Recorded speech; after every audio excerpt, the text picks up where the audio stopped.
The final breath is not a sound of ending, but of a seal being broken.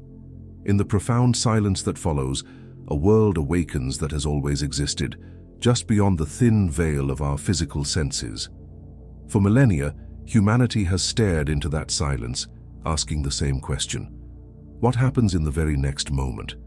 We have been offered stories of pearly gates and fiery pits, of eternal rest or endless wandering. But what if the reality is far more intricate, more personal, and more utterly astounding than any parable we have ever been told? For decades, the sleeping prophet, Edgar Cayce, while in a state of trance, dictated volumes of information that seemed to be drawn directly from the universe's own library. These were not sermons, but clinical, detailed descriptions of a journey. Within these hidden transcripts lies a roadmap of the soul's first steps into eternity, and what they reveal is nothing short of shocking. They paint a picture, not of judgment, but of continuation, not of an end, but of a profound and challenging new beginning. Before we unseal this profound transcription and step into the light of this incredible knowledge, please consider supporting our journey into these deeper truths. If you find value in exploring the great mysteries of existence with us, take a moment to press the like button and subscribe to our channel.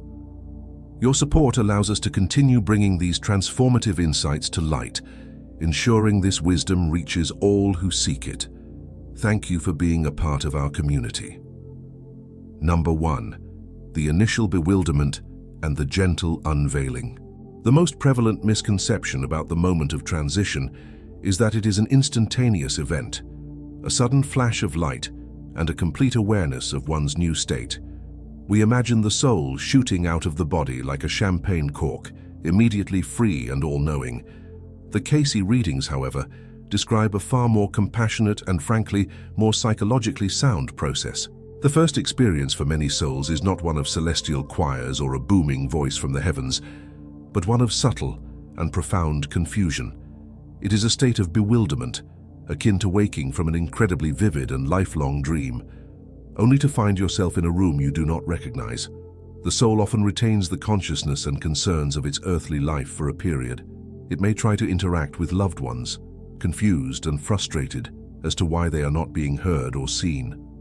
They might wander through their home, attempting to perform familiar tasks, feeling a growing sense of unease and disconnect as their hands pass through solid objects.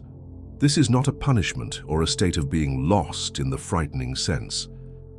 Cayce's transcripts frame it as a divinely merciful buffer period. The soul is given time to acclimate.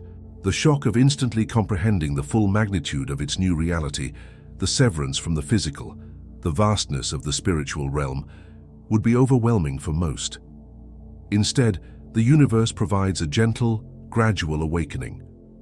During this period of initial disorientation, the soul is never truly alone. Guides and often loved ones who have passed on before are present. They do not typically appear in a blaze of glory, which might frighten or further confuse the newly transitioned soul. Instead, they act as subtle presences, projecting thoughts of peace, love, and reassurance. They are like nurses in a recovery room, waiting patiently for the patient to stir, ready to offer comfort the moment awareness begins to dawn. They might help the soul by projecting familiar memories or feelings of deep love, creating a bridge of familiarity between the old life and the new reality. The realization that one has passed from the physical world often comes not as a sudden, terrifying revelation, but as a slow, dawning comprehension, a gentle aha moment where the pieces finally click into place. It is in this moment of acceptance, fostered by unseen but deeply felt love, that the next stage of the journey can truly begin. This initial phase challenges our desire for dramatic finality, replacing it with a picture of profound cosmic empathy, a system designed not to judge, but to gently guide every soul home. Number 2, the immersive life review, feeling every action from the other side. Once the soul has acclimated to its non-physical state and accepted its transition, it undergoes what is perhaps the most profound and life-altering experience of its entire existence. The process Cayce referred to as facing the records. This is commonly known as the life review, but our common understanding barely scratches the surface of its intensity. This is not like watching a movie of your life on a celestial screen. It is an act of total immersion, a sensory and emotional reliving of your entire earthly existence, but with a shocking and transformative twist. You experience your actions from the perspective of every single person you interacted with. You do not simply remember the harsh word you spoke to a loved one, you are on the receiving end. You feel the sharp sting of that word in your own heart, the way their shoulders slumped, the welling of tears in their eyes, the lingering ache of sadness that followed them for the rest of the day. You feel it all as if it happened to you, because in the interconnected reality of the spirit realm it did. Conversely, you also experience the joy you brought to others, that small forgotten moment when you gave a genuine compliment to a stranger. You now feel the wave of warmth and self-worth that washed over them. You experience the gratitude from the person you helped without seeking recognition, feeling the relief and hope you sparked in their soul. You feel the ripple effect of your kindness, seeing how that one small act may have given them the strength to be kind to someone else, and so on, in a beautiful, expanding chain of light. This process is drawn from what Cayce and others have called the Akashic Records, a vibrational archive of every thought, word, and deed of every soul. It is a process of perfect and incorruptible accounting. But its purpose is not punishment. There is no celestial judge with a gavel tallying your sins. The universe, in its infinite wisdom, understands that the only true and lasting judgment is self-judgment, and the only true learning comes from direct experience. By feeling the pain and joy we caused, we understand on a soul-deep level the universal law of cause and effect. We comprehend the absolute truth that we are all one, that to harm another is to literally harm ourselves, and to love another is to love ourselves. This immersive review recalibrates the soul. It burns away arrogance, dissolves self-pity, and instills a profound sense of responsibility. It is the ultimate lesson in empathy, and it is this newfound, deeply embodied understanding that prepares the soul for the next, even more personal, confrontation. Number 3, the second death, shedding the earthly mask. After the soul has relived its life and integrated the profound lessons of its impact on others, it faces a more intimate and often more difficult challenge. This stage can be thought of as a second death, though it is not an end, but a purification. It is the death of the ego, the shedding of the temporary personality that was crafted for and by its most recent earthly incarnation. Throughout our lives, we build an identity. We are a parent, a doctor, an artist, a victim, a success, a failure. We attach ourselves to our accomplishments, our possessions, our grudges, our physical appearance, and our deeply held opinions. These are the clothes the soul wears on earth, the mask it presents to the world. And in the spiritual realm, this heavy, cumbersome costume must be removed.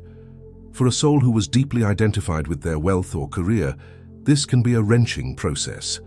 They must release the attachment to status and material possessions, realizing they were merely props on a stage.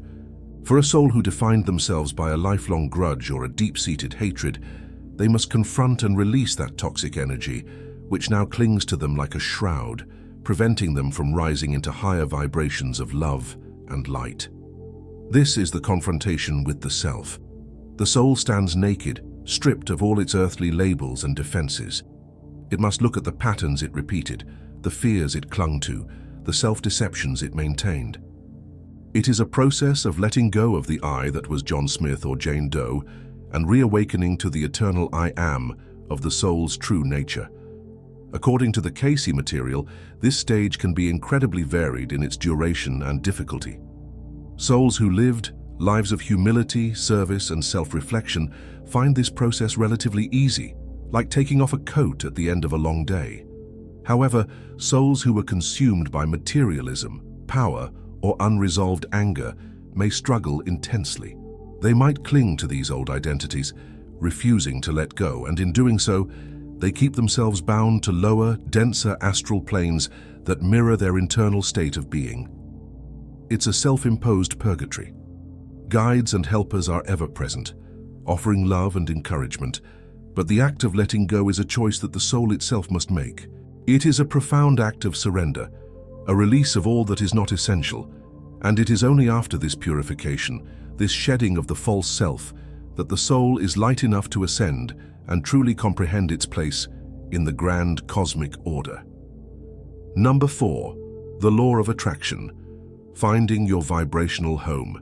One of the most shocking revelations from the Cayce transcripts is the complete dismantling of our traditional human-conceived notions of heaven and hell as geographical locations to which we are sentenced. The reality described is both simpler and infinitely more complex.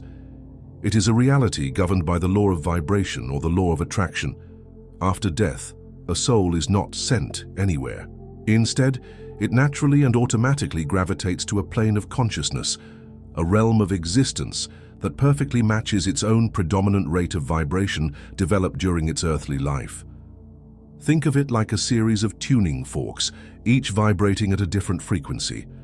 A tuning fork vibrating at the note of C will naturally resonate with other C forks, not with those vibrating at G. So it is with souls. A soul who has cultivated love, compassion, and forgiveness will have a high light vibration. It will naturally be drawn to realms of immense light, beauty, and harmony, populated by other souls of a similar vibration. This is what we might call heaven, but it is not a reward. It is a consequence of resonance. It is simply the soul finding its true home, the environment where it fits. Conversely, a soul who has spent their life steeped in anger, cruelty, greed, and selfishness will possess a low, dense vibration. They will not be cast into a fiery pit by an angry God. Instead, they will be drawn by the unchangeable laws of the universe to realms that match their density. These are darker, more confusing, and more challenging environments, often called the lower astral planes. Here they will be surrounded by other souls who are also working through their own negativity and confusion. This is what we might call hell, but it is not an eternal punishment. It is a self-created state and a therapeutic one. It is a spiritual hospital, not a prison. In these realms, the soul is forced to confront the consequences of its own negativity, reflected back at it by its surroundings and companions. The purpose is not to suffer, but to learn. Even in the darkest of these realms, the light is never completely extinguished. Guides and beings of immense compassion can and do reach into these states to offer help, but the soul must choose to raise its own vibration by releasing negativity and choosing love. This understanding is profoundly empowering. It means our eternal destiny is not in the hands of some distant deity, but is being forged by us right now with every thought we think and every action we take. We are literally creating our own heaven or hell, moment by moment. Number 5. The Cosmic University, planning the next curriculum. The final stage described in Cayce's readings for the soul's initial journey is perhaps the most hopeful and purposeful of all. Once the soul has reviewed its life, shed its earthly ego, and settled into its appropriate vibrational realm, its journey is far from over. Rest is a part of the process, a time for healing and rejuvenation in realms of breathtaking beauty and peace. But the ultimate purpose of the soul is not eternal rest, it is eternal growth and learning. The afterlife is, in essence, a grand cosmic university. The soul, now with a clear understanding of its past life's successes and failures, becomes a student once more. It doesn't just passively exist, it actively engages in its own development. With the help of its guides, who are like divine academic advisors, the soul studies the lessons it failed to master on Earth. Did it struggle with patience? It might spend time in study groups with other souls, exploring the cosmic law of patience and its divine purpose. Did it fail to learn unconditional love? It may be guided through experiences that teach it the true meaning of empathy, far from the pressures of a physical body. This is a period of incredible intellectual and spiritual expansion. The soul can explore the great mysteries of the universe, study the creative forces of the cosmos, learn about the intricate tapestry of soul groups and karmic connections, and commune with beings of immense wisdom. It is a time of filling in the gaps in its understanding, and this all leads to a momentous decision.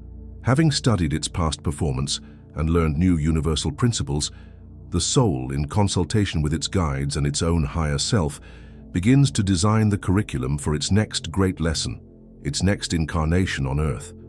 It is not a punishment or a forced sentence. It is a deliberate and often enthusiastic choice. The soul, from a place of higher wisdom, identifies the specific lessons it still needs to learn for its ultimate perfection. It may choose to be born into a situation that will challenge its old patterns of arrogance, or into a family that will teach it the meaning of forgiveness. It chooses its parents, its life circumstances, and the major challenges it will face, all with the express purpose of soul growth. This revelation is perhaps the most shocking of all, for it reframes our entire perception of life. We are not random victims of circumstance. We are brave souls who have chosen our life's challenges as a custom-designed course for our own evolution. Our life on Earth is not a one-time performance, but one semester in the grand university of the cosmos, a journey we ourselves have planned from a place of infinite love and wisdom.